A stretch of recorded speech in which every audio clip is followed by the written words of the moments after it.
In the spring of 1989, one of the greatest players in baseball history walked to a microphone in San Diego and wept. Mike Schmidt did not retire because of an injury. He did not retire under any external pressure. He retired because he had misplayed a routine ground ball the night before, the kind of play he had made 10,000 times, and in that single moment, he knew. The standard he had held himself to for 18 years was no longer within reach.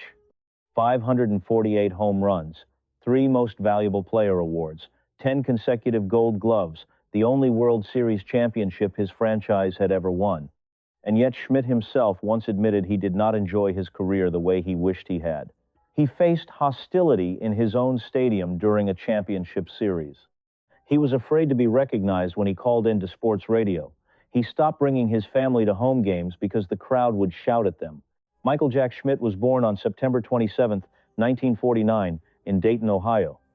His mother managed an aquatic club the family had operated since 1865. The family was middle class, stable. Young Mike grew up beside a chlorine-scented pool, learning early that the people who lasted were the ones who showed up every single day. When Schmidt was 5 years old, he climbed a tree in his backyard and grabbed what he thought was an ordinary wire. It carried 4,000 volts of electricity. His heart stopped. He fell through the branches, each one slowing his descent, and hit the ground hard.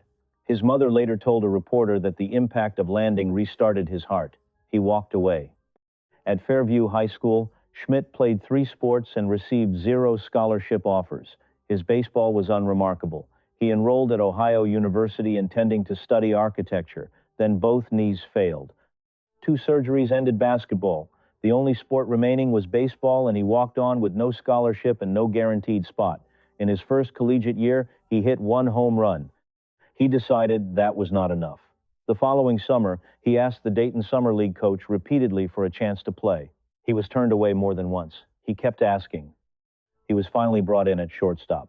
That summer, something shifted, the swing lengthened, power appeared, and the player no one had noticed began to look like someone worth watching. In 1971, the Philadelphia Phillies selected Michael Jack Schmidt in the 2nd round of the draft pick number 30 overall.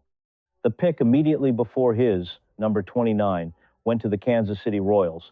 They used it on a high school third baseman named George Brett. 2 future Hall of Famers, 1 pick apart, 2 careers that would run in parallel for 18 years and collide finally on the biggest stage in the sport.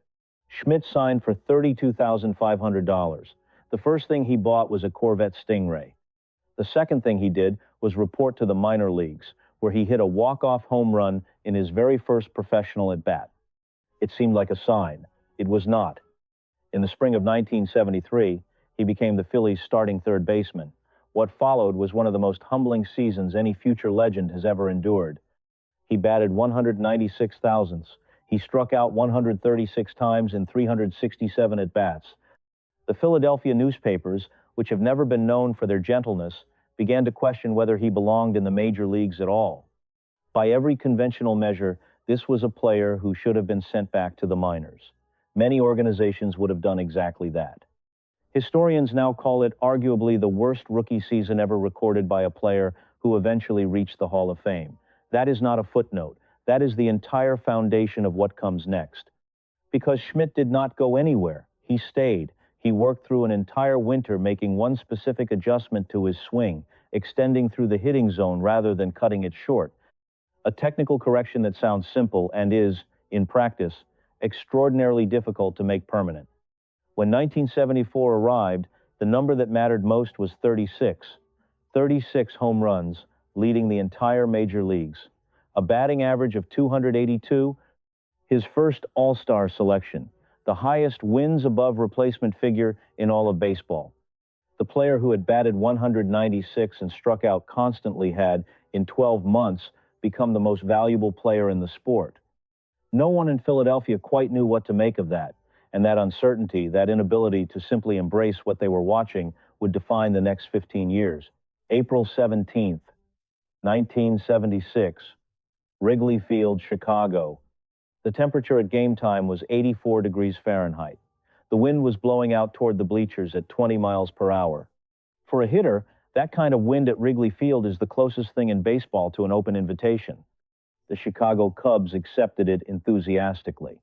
By the fourth inning, they led the Philadelphia Phillies 13-2, 11 runs, 3 home runs by the Cubs, including 2 from Rick Monday.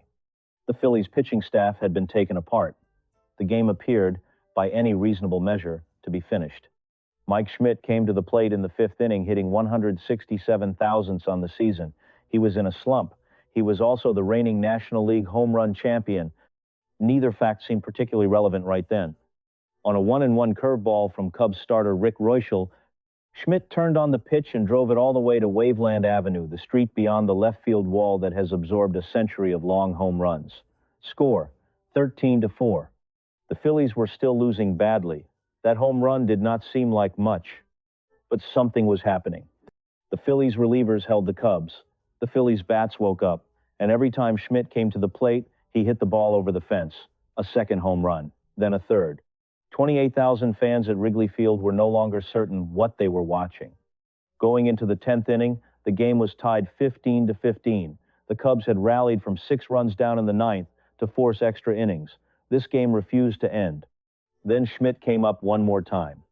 With a runner on base in the top of the 10th, he faced Paul Reuschel, the younger brother of the pitcher he had first homered against. On a pitch he could handle, he drove it over the wall. 2 more runs. 4 home runs in 4 consecutive at-bats, 8 runs batted in for the afternoon. The Phillies won 18-16. Schmidt had become only the 11th player in Major League history to hit 4 home runs in a single game, and the first in the National League to hit 4 in a row, following Bobby Lowe in 1894, Lou Gehrig in 1932, and Rocky Colavito in 1959. The Phillies had also overcome a deficit of 11 runs, the largest comeback in National League history, a record that still stands today. In the clubhouse afterward, Schmidt did not give a long speech. He said simply that he had just been trying to play baseball. That was always his answer. And somehow, for the city waiting for him back home, it was never quite the right one. Here is something almost no one outside of Philadelphia fully understands about Mike Schmidt. He listened to sports talk radio every night, not as background noise actively, intensely, the way a person does when desperate to understand what others think of them. At one point, he asked his mother-in-law to phone in to a local station to defend him against a hostile caller. He did not call himself. He was afraid someone would recognize his voice. Philadelphia's sports radio culture in the 1970s and 80s was not a gentle place. Callers phoned in to criticize, hosts amplified it, and Schmidt, the man leading the National League in home runs, quietly becoming one of the greatest players the sport had ever seen, sat at home listening to people question whether he was even trying. He internalized everything, quiet on the outside, a relentless internal critic inside. He stopped inviting his family to home games because the people around them would shout during his at-bats. The more he pushed for perfection, the more tightly wound he became, and the more that tension read from the stands as indifference. His playing style made things worse. Schmidt made the difficult look routine, a diving stop at third base, a throw across the diamond on the run, a home run that cleared the fence with ease. He executed all of it with the same even expression. No fist pumps, no celebration, just the act, completed, and then the walk back to the dugout. In Philadelphia, that was interpreted as not caring. It was precisely the opposite. In the 1980 World Series, Schmidt batted 381 thousandths, hit 2 home runs, drove in 7 runs, and was named the series' most valuable player, the first National League third baseman ever to receive that honor. He had delivered the Phillies their first championship since the franchise was founded in 1883. They celebrated. For a while, 3 years later, in the 1983 World Series against Baltimore, Schmidt batted 50 thousandths, 1 hit in 20 at-bats. He was met with hostility at Veterans Stadium in his own park during a championship series. The Phillies lost in 5 games. In 1984, he told a reporter that whatever he had achieved, he would have achieved considerably more in a city that was simply grateful to have him around. The first home game after that, he walked onto the field wearing a long wig and large sunglasses, a self-mocking costume that said, "Without words, I know how absurd this has all become. Let us at least laugh about it." The crowd laughed. Briefly, the peace never fully held. Years later, Schmidt told a documentary crew that he was the one to blame for being unhappy in Philadelphia. Not the fans, not the city, His obsession with perfection had made joy impossible, and the absence of joy had given a difficult crowd exactly the excuse it needed. By the time the 1980 season arrived, Mike Schmidt was 30 years old, in the prime of his physical ability, and possessed of something he had not fully had before: the mechanical confidence that his swing was right. He hit 48 home runs. That number set a major league record for third baseman, breaking the mark established by Eddie Matthews in 1953, a record that had stood for 27 years. He led the National League in runs, batted in with 121, in total bases with 342, and in slugging percentage at 624 thousandths. He also won his fifth consecutive Gold Glove Award. The National League Most Valuable Player vote was unanimous. What those individual statistics cannot fully capture is what Schmidt meant to a Phillies team that had never, in nearly a century of existence, won a championship. The Phillies had played in the World Series twice before and lost both times. The city had developed a particular kind of resigned humor about it, the kind that comes from generations of expecting to be let down. In October of 1980, Schmidt ended that. He hit 2 home runs in the World Series against the Kansas City Royals. He drove in 7 runs. He batted 381 thousandths across 6 games. When Tug McGraw struck out Willie Wilson for the final out in Game 6, and 65,000 people erupted at Veterans Stadium, Schmidt stood in the dugout wearing the same expression he had always worn. Even then, George Brett, his draft class counterpart in Kansas City, batted 374 thousandths in that series, a performance that would have made most players the story of the Fall Classic. His team simply lost to someone operating at a level that left no room for anyone else.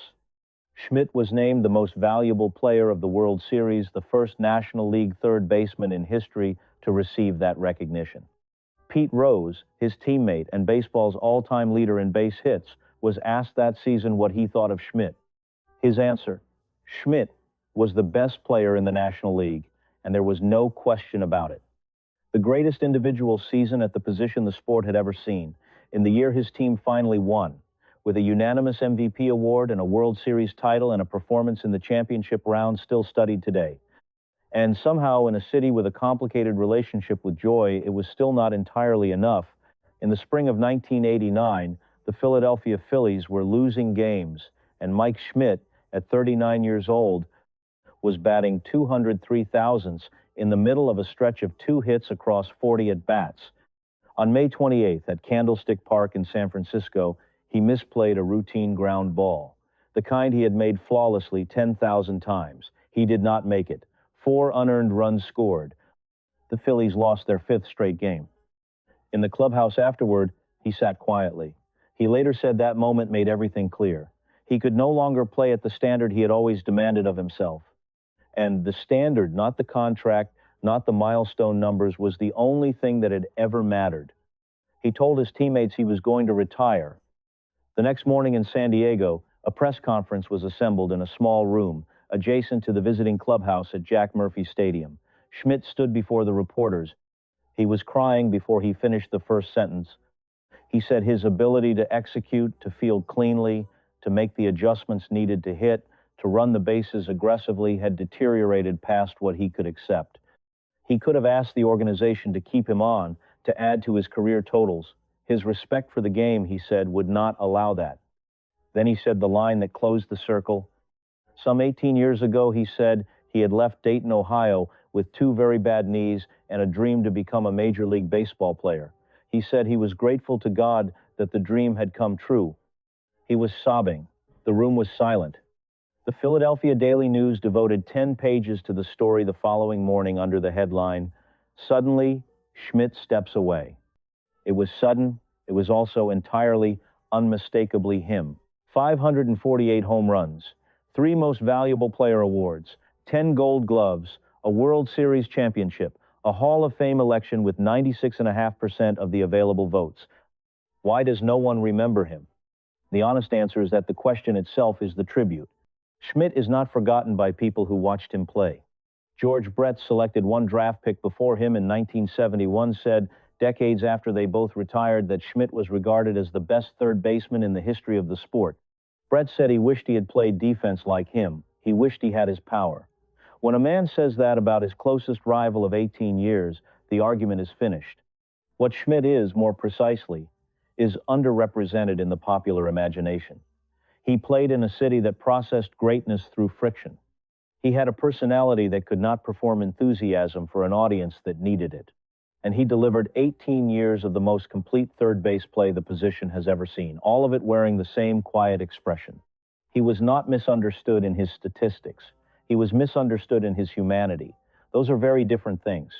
He left Dayton, Ohio, with 2 bad knees and a dream. He played on those knees for 18 years in a city that tested him as few players have ever been tested, and he never once asked for somewhere easier. Some players are remembered for their joy. Schmidt will be remembered for his refusal to stop.